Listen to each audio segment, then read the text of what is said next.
Welcome back. We are now August 30th and beautiful weather out here this morning. Very little dew overnight and the combines are rolling already.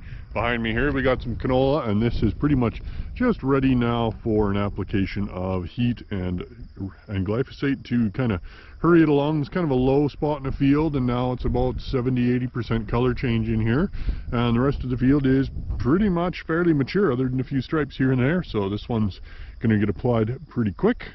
And let's drive around and see what else is going on.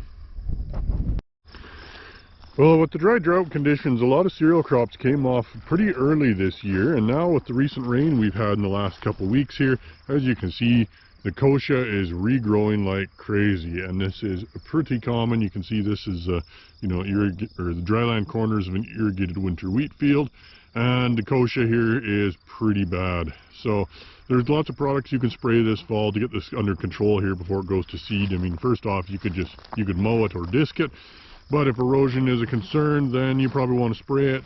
So there's lots of products, everything like Black Hawk, there's Intruvix, DB878, Corex. There's lots and lots of effective products, and depending on what your programming is will kind of dictate which direction you lean, but feel free to give us a call. We can walk you through how to get it under control. Here's some more durum by Nobleford that has a light level of sawfly in here. You can see there's a few stems on the ground, but overall not too terribly bad.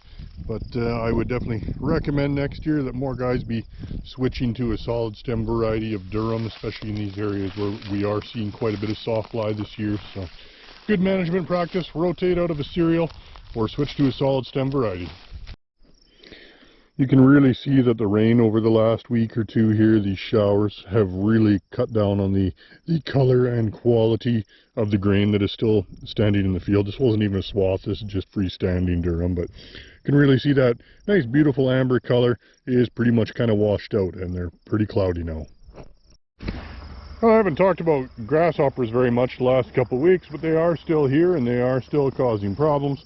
However, as the crop dries down and matures, for the most part, they have moved back into the ditches and the rough areas because there's not too much for them to eat in a crop like this mature canola now.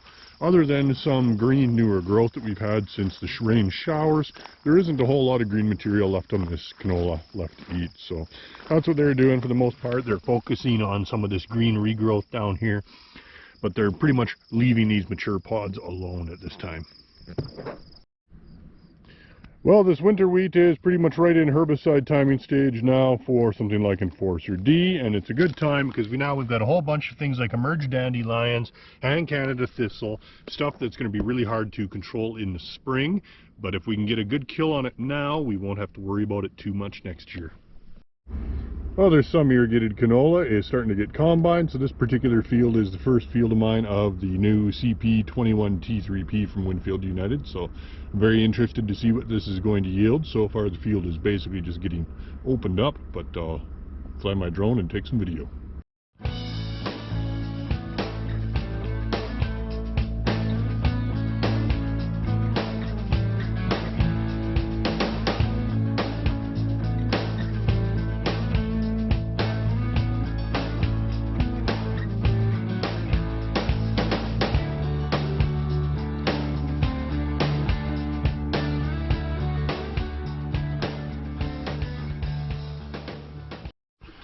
Well, by Lethbridge here, this early season corn is doing pretty well, so we are still in early dent stage on this, so we're about 50% dent on this ear here, and there's still a fair bit of moisture in these kernels, but they are developing, hard starchy caps, so we're getting closer and closer. This will get silaged here probably in the next couple weeks.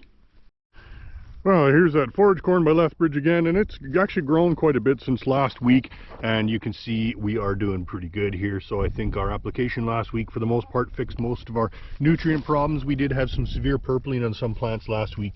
Still see a little bit of it here and there, but certainly nowhere near as much as last week. So as long as it keeps growing like this, we'll get something out of this by the end of the season.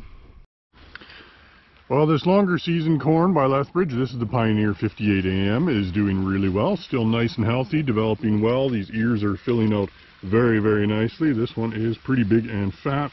But the kernels are still quite soft, so we're pretty much still in milk stage on these guys. There's not much for solids developing in them yet, so we're still quite a ways away. You know, this will probably be a end of September kind of silage timing.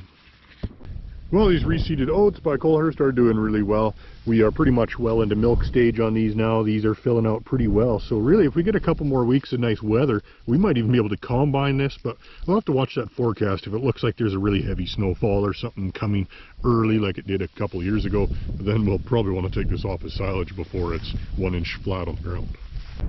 Well, once you're harvested and you got patches in your field like this kochia here and pea stubble, then it's time to start thinking about doing something about it. And right now is still too early to spray for winter annuals or any residual product for next year. But if you got kochia like this that's in the reproductive stage, then now's a good time to get it while it's growing actively before it's been frosted. So a product like Black Hawk is going to give you really good flexibility with no recropping restrictions for next year as long as you spray before October 15th. So you can go into any crop next year and kill that kochia this fall. Well, here we got some L233 down by McGrath getting combined today. It is running around 40 bushels an acre on dry land, which by this year's standards is an incredible crop. So hopefully the rest of the field does the same. We're about half done at the moment here. Okay.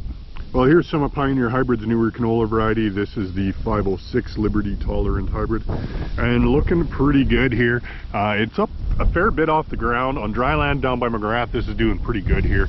We're running just above 40 bushels an acre, so doing very well. Thanks for watching. Like and subscribe, and we'll see you next week.